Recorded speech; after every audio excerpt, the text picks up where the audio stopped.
Fair use by the guidelines. All copyrights go to Merchant Oshman Podcasts.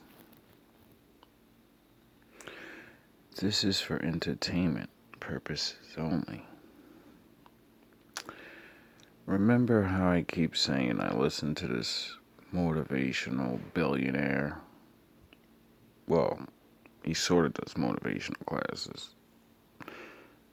or business classes, but he likes to motivate through sheer will and force.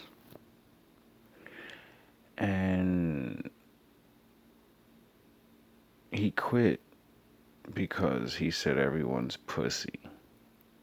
And he can't slap people in the face anymore and scream at them and tell them exactly what they are. So he quit and stopped making millionaires.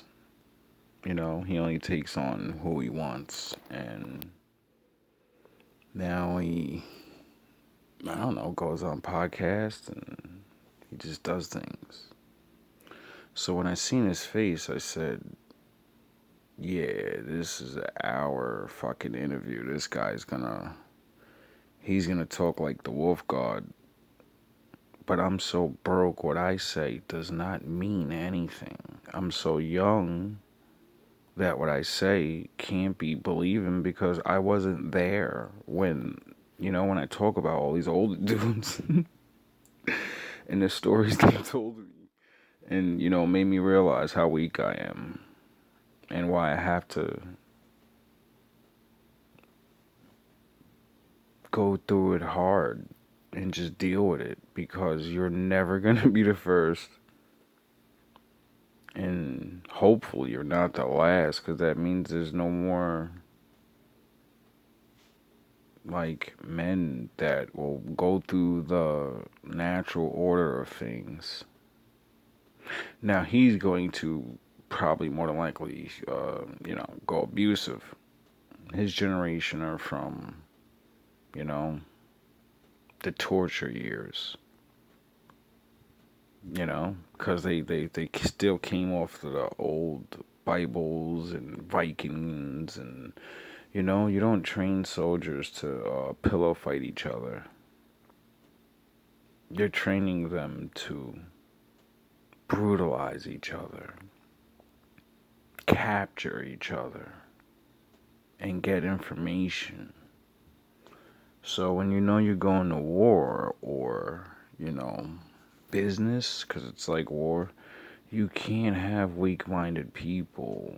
You have to already have been beaten so badly that, when they do it to you, you already went through it, so you're like, to just be like, yo, I don't have any information. You're beating me for nothing. That's why they don't give soldiers all the information. That's why the leader is the one that always knows everything. And then the soldiers gotta trust him. Because if you get the information and then, you give it up, it's just like the Lord. Every man he ever worked with had no idea what the fuck was going on the whole time. They always have to question, Lord, what's going on? What do you got me doing? Why you got me over here? Why you make me say these things? Oh, now I see it is information that's smart. Why'd you make me say that? All these people hate me now. What the fuck are you doing? I'm being attacked. Lord, what are you doing? And he says, you trust me or you don't. Just like generals, presidents, chiefs, gang member leaders, no matter what authority, when you're faced up against the real world. Without further ado. For what? When you're stressed out, that's where you go as a student. To chill, to relax? To calm down? Yeah. Like a silent panic room or whatever? All the above. I couldn't fucking believe it. But that's not the only school. That was the first school, though, 5 or so years ago that I spoke at, where was introduced to this quiet thing. Now I know virtually every university in the world has it. Even the military academies in America. Because life is too stressful. So you have to go chill. They didn't use that word, but it's quiet where nobody can. In the Army now, they give you a card when you go into the Army in America and here in Britain. They give you a card that if the instructors are yelling at you too much, You're showing the card to them? and they have to back off. Oh my gosh. In army. Correct. So that's why men are not strong so much. Men are cunts. They should wear tampons. You know, I asked my Instagram followers.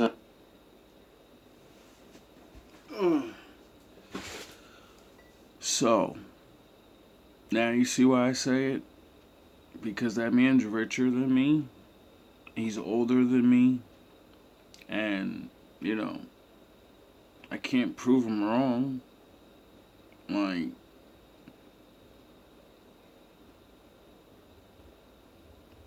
a lot of people, even myself, are not where we're supposed to be. Because we didn't know any better.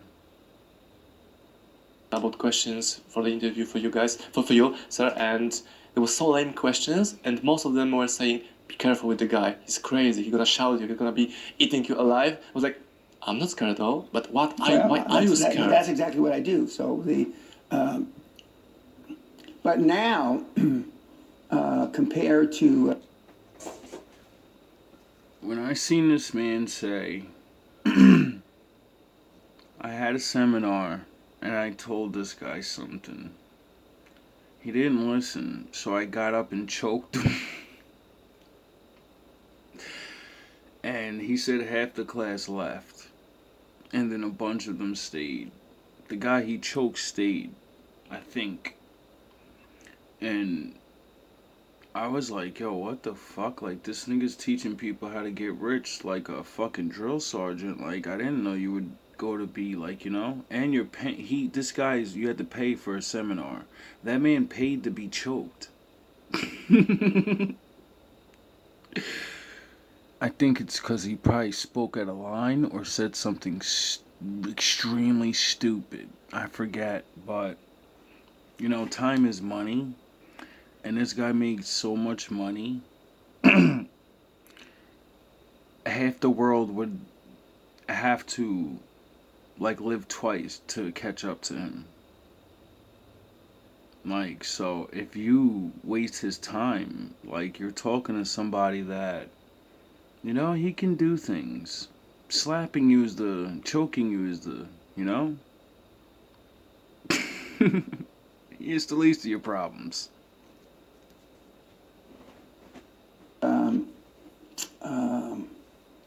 The 90s, when I started the seminar, the kids were tough, or tougher than now. We had a active duty They could take a punch. major about 6 months ago, and he was in charge of security of one of the top secret installations in America with missiles and stuff. And he was about 30 years old, but he was so frustrated he was getting out of the military, okay? And so we were talking, and he said he was fulfilling a lieutenant colonel's slot because they couldn't find a lieutenant, so they put a major there. And he said, and we have it on film, 40% of his men, he has 310 men, will not pick up a rifle. Ever. They got in the military, you don't have to pick. They get toys to practice, right? No, they get blank guns, but they won't. I hope that's not true. They're supposed to guard an installation that has atomic bombs on it, and they won't pick up a real rifle. It's too dangerous for them? No, because they don't believe in it. But now, apparently so, and we've had other active duty military here. In fact, all the services have been here at one time or another. That whereas when I went in, they beat you. In exercises, they would put battery wires to your testicles. We've had other active duty military here. in fact, all the services have been here at one time or another, that whereas when I went in, they beat you,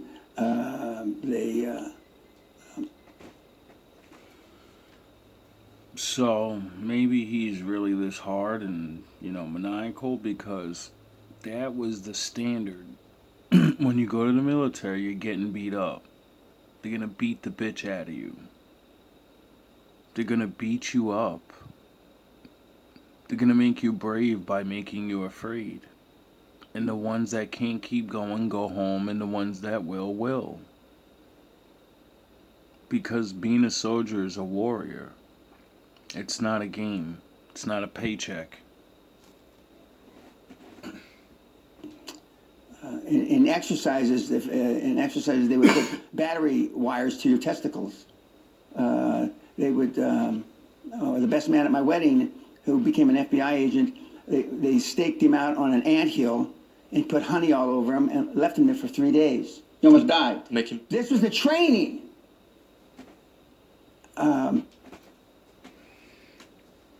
It's not personal. They watch the enemy and they go, oh, that's what they do to you when they catch you? Okay, we gotta get niggas ready for that. Because they're not gonna take you off the hill in 3 days. They're gonna leave you out there. And now, fuck, I mean, Navy SEALs go home on the weekends. We're having a Navy SEAL come here this afternoon for the seminar that starts tonight. Active duty Navy SEAL. I'm going to ask him. I know the answer.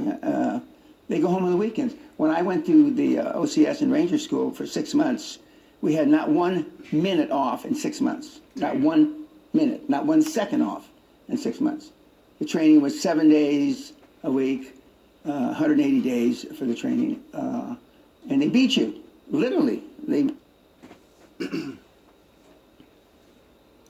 Leonidas Spartan style.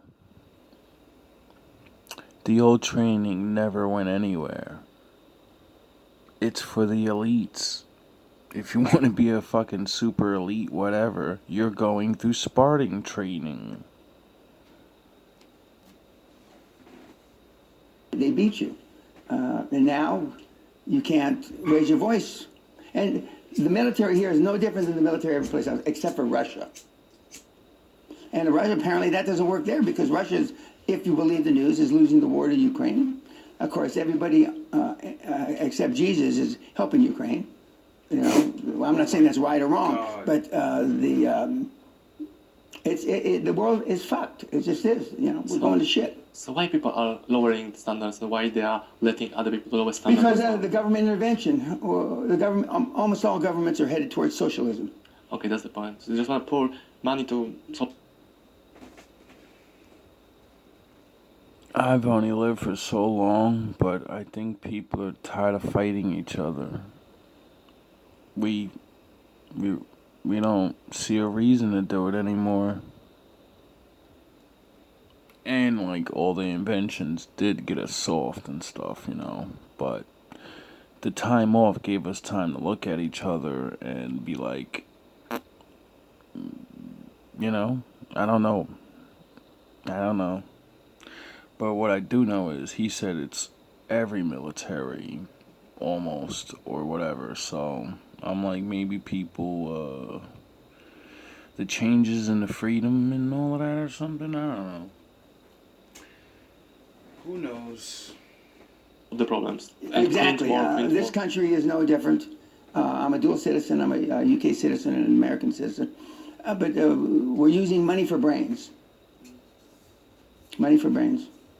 I've got 4 years girl, and she's in a kindergarten, and teachers are teaching her it's fair when everyone gets the same amount of jelly, sweets, and so on.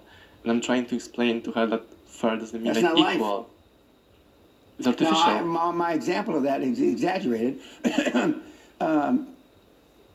We were raised, share your toys. My dad never believed in that, okay? And my mother says, let Johnny play with your shit. Now, I hardly had any shit. I was poor. So if I had more shit than the kid, he was homeless almost. And but now my parents should have said, "Fuck Johnny." And, you know, Johnny had unfortunately had bad parents, meaning that they couldn't provide. When I was growing up, people didn't have kids. They used to say, "I'm saving for a house." Okay, you've heard that before. Yeah. They even say, "I'm saving for a car." One of the people that works on this estate, this year she is. Kids used to say, "I'm saving for a house." Had unfortunately had bad parents, meaning that they couldn't provide. When I was growing up, people didn't have kids. They used to say, "I'm saving for a house."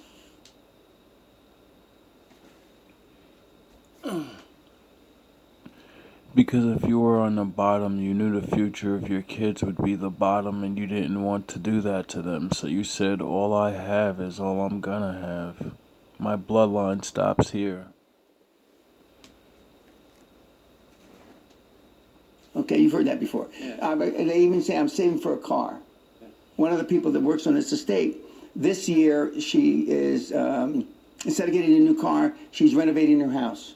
Next year she'll buy a new car. So you buy shit when you have the money, okay? So when I was growing up, they were saving for cars, they were saving for houses, and of course now that you just go out and you get credit cards and you don't save for anything, okay? The former Eastern European countries are more likely to be savers. The countries that were ruled under the Russian rule or the communist rule dating back to 1989 and 90 are more frugal.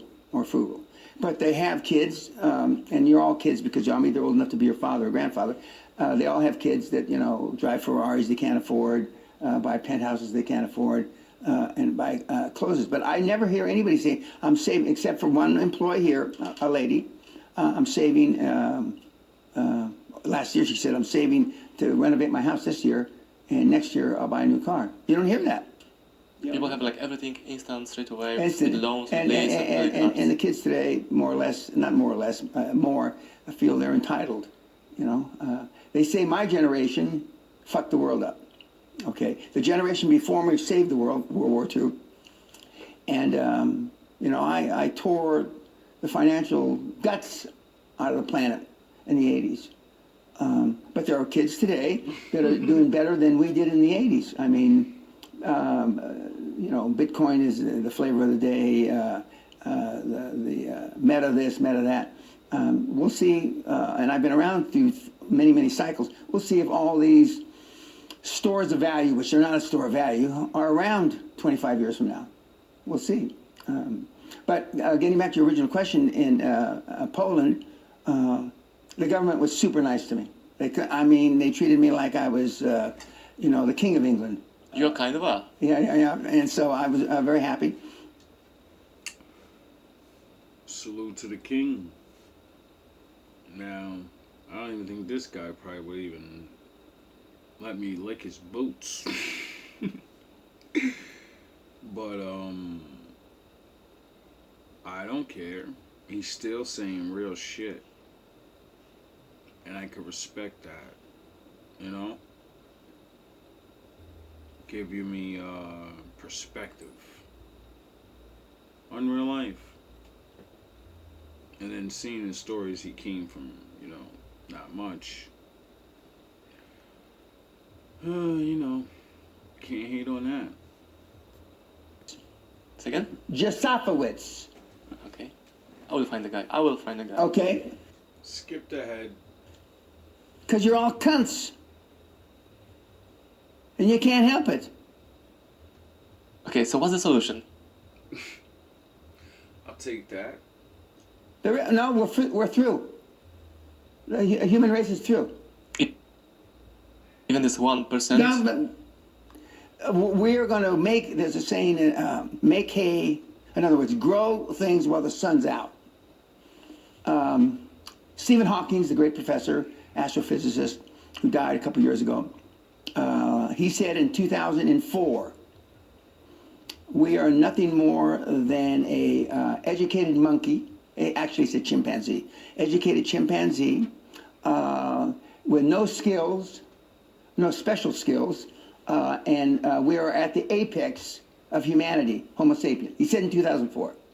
I didn't say that till 2012. 2012.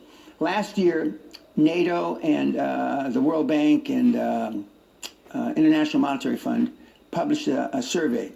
I am apparently the only human being on the face of the earth that's read it. 3,700 pages. Okay? It says, don't fuck, these are my words, don't fuck around worrying about climate change. We're through. The planet's through. If we, you realize, this is old information, in 2022, January 1, 2022, if we stop doing all the things that the Greenpeace and the global warming fanatics say, we stopped everything, okay? Like magic, like God, all of a sudden, we would have, we will not change anything, and the atmosphere is going to stay the same between 500 and 1,000 years. If we stop today, we're through. The planet is fucking through. And Jeff Bezos and Elon, who I don't know either of them, but I know people that are part of their cadre.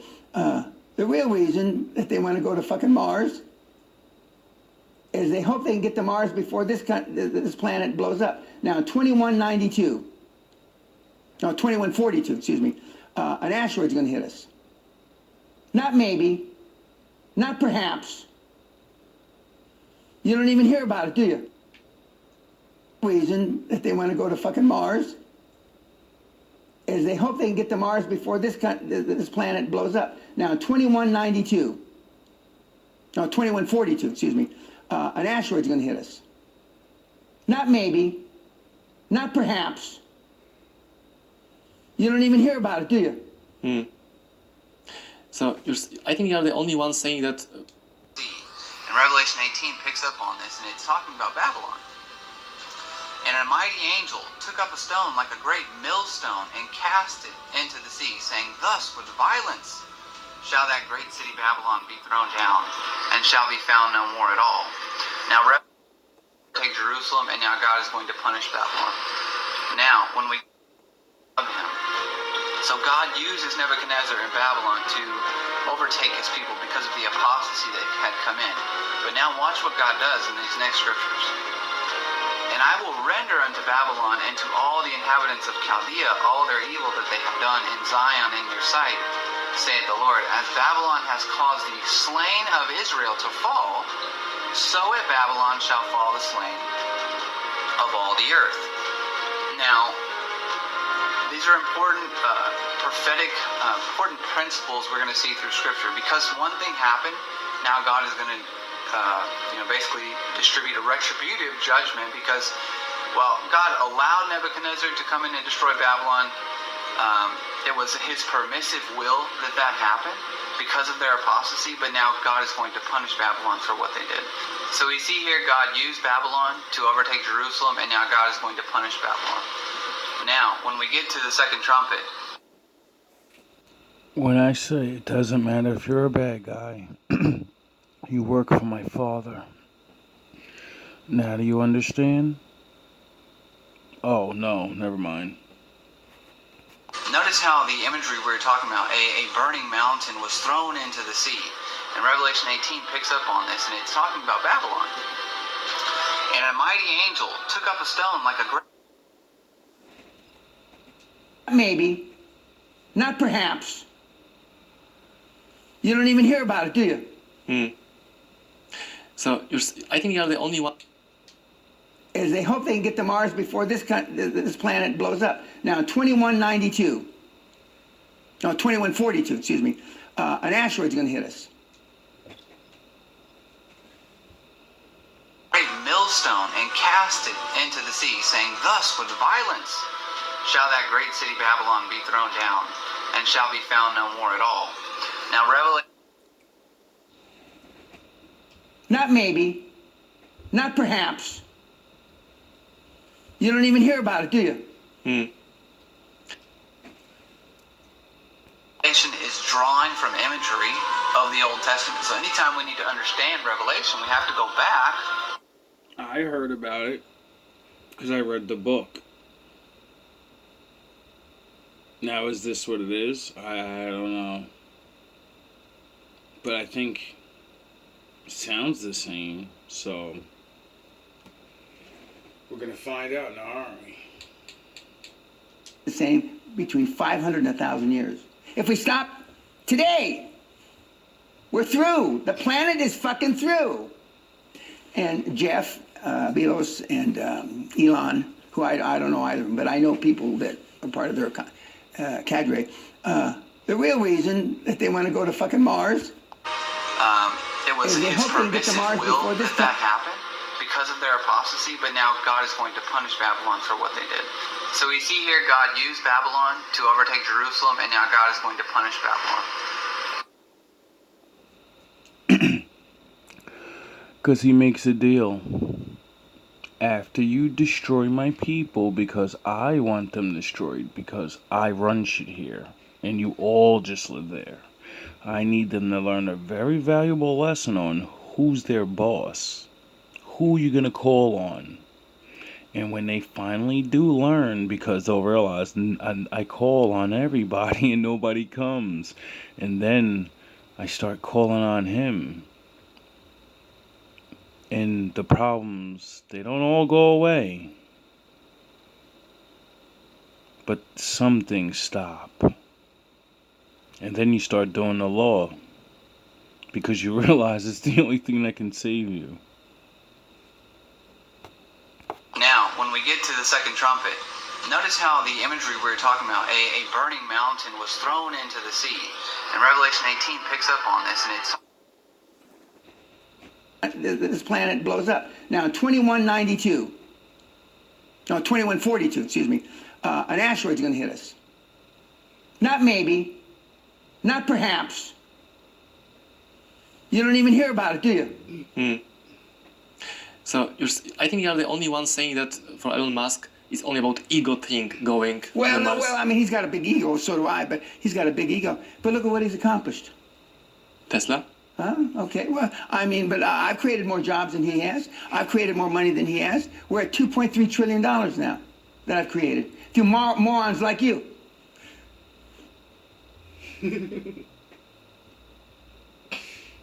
Just think of it. Morons like you. Maybe not you, but I mean... It's alright. I know I'm a moron. It's pathetic. When I get around, and I don't get around, and people like, and I worked with Steve Jobs many years ago. Maybe not you, but I mean, it's pathetic. When I get around, and I don't get around, and people like, and I worked with Steve Jobs many years ago, so I knew him. But when the few really smart, not necessarily wealthy, and some of the billionaires get together, they don't talk about any of the things you guys talk about. They know we're through. Just how much milk can I suck from the tit before I'm dead? About Babylon. And a mighty angel took up a stone like a great millstone and cast it into the sea, saying, "Thus with violence shall that great city Babylon be thrown down, and shall be found no more at all." Now, Revelation is drawing from imagery of the Old Testament. So anytime we need to understand Revelation, we have to go back to the Old Testament and look at the contextual clues that tell us. Oh. That's why it comes in a dual set.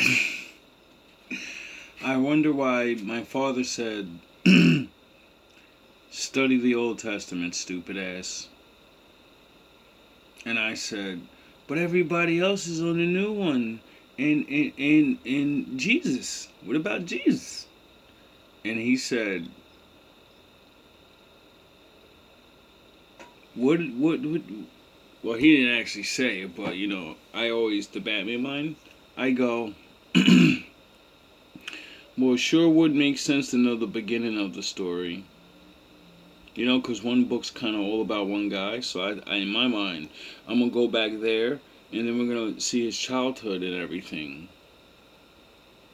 You know, the mysteries, the stories and shit people, you know, and then I found out it's all about my father, the guy he talks about. And how he said things. He said a lot of things. And if we go to Jeremiah, Jeremiah speaks about the same thing of literal Babylon, and notice how he describes it. Behold, I am against thee, O destroying mountain, saith the Lord, speaking of Babylon, which destroyest all the earth. I will stretch out mine hand upon thee, and roll thee down from the rocks, and will make thee a burnt mountain. The sea is come upon Babylon. She is covered with the multitude of the waves thereof. And it shall be, when thou hast made an end of reading this book, thou shalt bind a stone to it, and shalt cast it into the midst of the Euphrates. And thou shalt say, thus shall Babylon sink. Notice how Revelation draws from this imagery that Jeremiah describes in talking about Babylon, a burning mountain being thrown into the sea and sinking, just like in the second trumpet. Now, a mountain in Scripture is a kingdom, and we find it several places, but in Revelation 19 it says, and here is the mind which hath wisdom. The 7 heads are 7 mountains, on which the woman sitteth, and there are 7 kings. So these 7 mountains represent 7 kingdoms throughout time, and it's really important that we understand what happened when the Medo-Persians overtook literal Babylon. The Babylonian Magi at that time, they fled Babylon, and they went to Asia Minor. And it's when Asia... You know what a Magi is, right? It's the thing I keep saying, keeps trying to control Vegeta. That's why I keep playing that clip. Because it's not just in a cartoon, it's in the Bible. And oh yeah, isn't Magi, like, if you change the M to a J, wouldn't that be Jedi? You know? You know? When I say Star Wars is real, it's because the guy that made Star Wars based it off the fucking Bible and all the fucking myths of the world.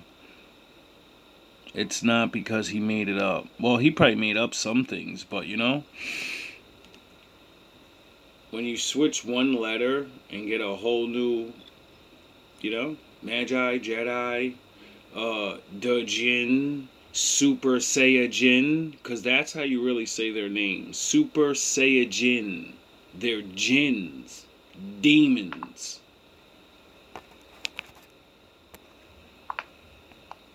Asia Minor, where Rome kind of grew up, and Rome adopted a lot of the tradition and the religion from the Babylonian Magi. So when we get to the New Testament, Peter speaks about Rome as being the new Babylon, and it's because there was this commingling of religion between the Babylonians and the Romans. So,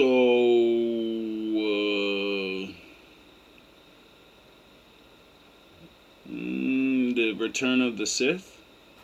That's what Peter says. The church that is at Babylon, elected together with you, saluteth you, and so doth Marcus my son. So here we have Peter. He's in Rome, and he is calling Rome Babylon. So the New Testament writers saw Rome as the new Babylon. So in Revelation, when John is describing this burning mountain, he's drawing imagery from Babylon. Well, he already knows that they are speaking of Rome as... Why would the Lord do that? Choose one word that would describe many different nations with many different names. Because they all do the same thing. So you're going to get the same name. It's the new Babylon. And we need to interpret Scripture this way also, because he was writing from that perspective. So, how was Rome thrown into the sea and you know, like it said, it waved, and how was this burning mountain thrown into the sea and sunk? Well, around the year late 300 AD, early 4th century, barbarian tribes came in and they carved up Rome from the inside out, and they were left with several of these barbarian tribes. There was 10 of them: the Alemanni, Anglo-Saxons, the Burgundians, the Franks, the Heruli, the Lombards, the Ostrogoths, the Suevi, the Vandals, the Visigoths. These came in and carved up Rome. Rome, if you remember, under Nero had persecuted many Christians, also numerous Ignatius, and then also Polycarp. So they had persecuted many Christians and Jews and people. And this was God's judgment now falling upon them for the destruction of Jerusalem and also for the destruction of his people. Yeah, I think we're almost destroyed. Especially taking that massive blow to the head yesterday. Yeah, I think my father's getting angry. But, you know, Moses ain't get to make it out. A lot of niggas ain't make it out.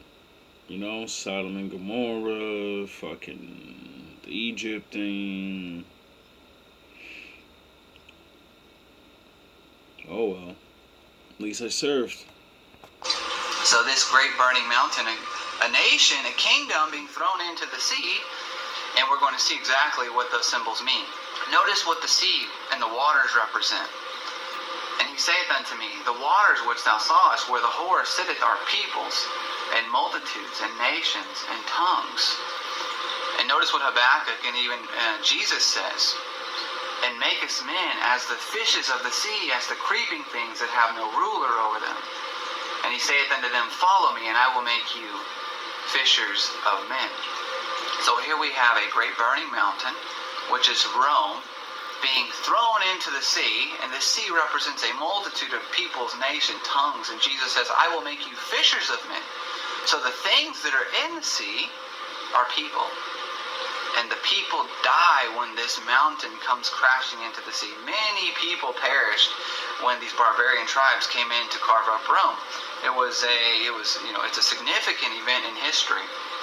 Now, what do the ships mean? Well, in Ezekiel tells us, say to Tyre, you who are situated at the entrance of the sea, merchant of the people on many coastlands, thus saith the Lord God, Tarshish was your merchant, because of your many luxury goods. AKA, if you live on the coast, you usually have the best shit.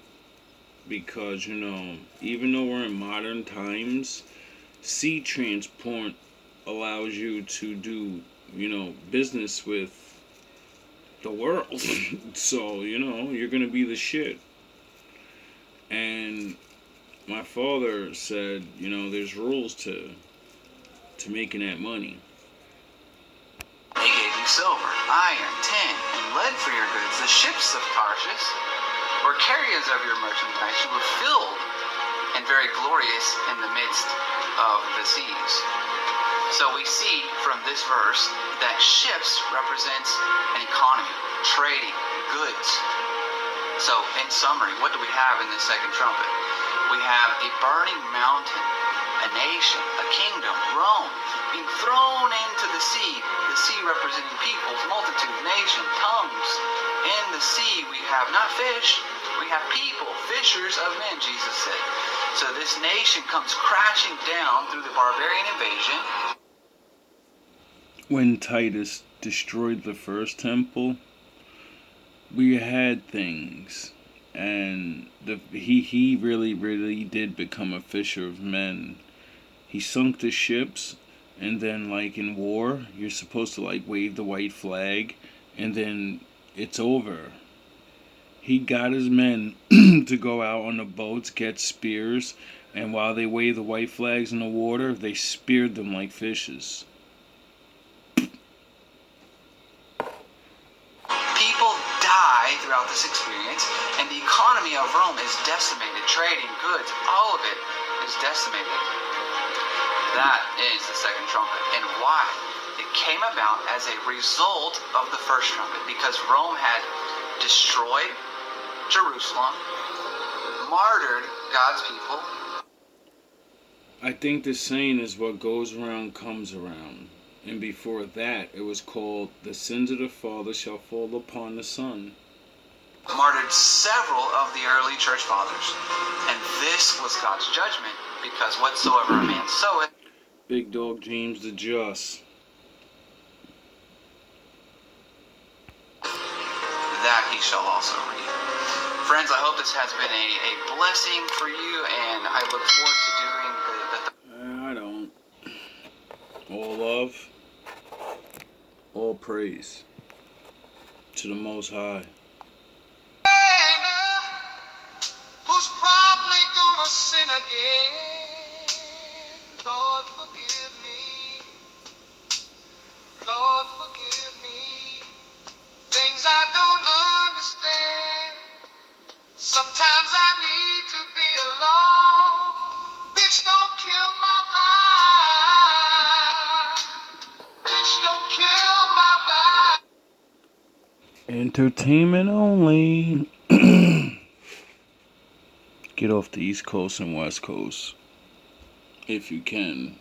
I can feel your energy from 2 planets away. I got my drink, I got my music, I'ma share it, but today I'm yelling, bitch, don't kill my vibe. Bitch, don't kill my vibe. Bitch, don't kill my vibe. Bitch, don't kill my vibe.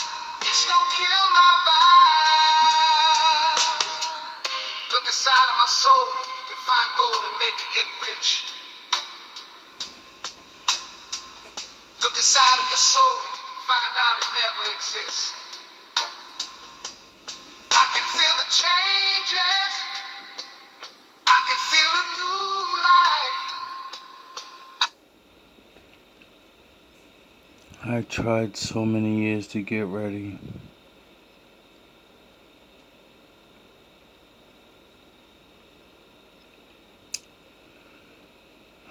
Well, he said it wouldn't happen for another fucking long time, right? He said 2145 or 21 something.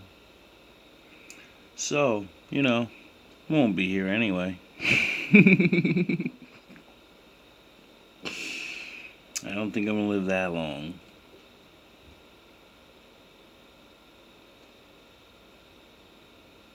Good thing I don't have kids. I always knew life can be dangerous. I can say that I like a challenge and you tell me it's painless. You don't know what pain is. How can I paint this picture when the color blind is hanging with you?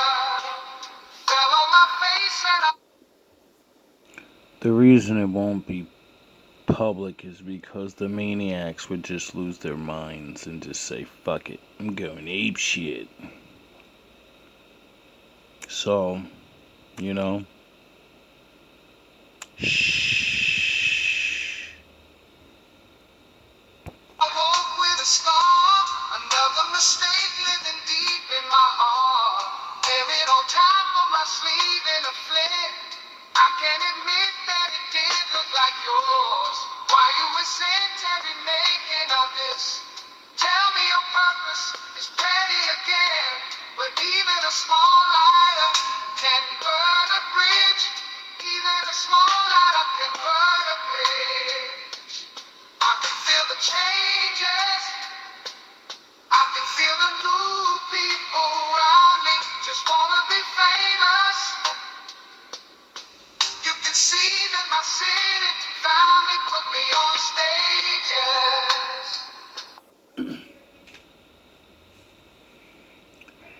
If you do have kids,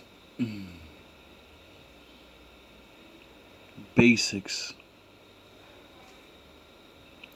You gotta teach them the basics. Basic survival.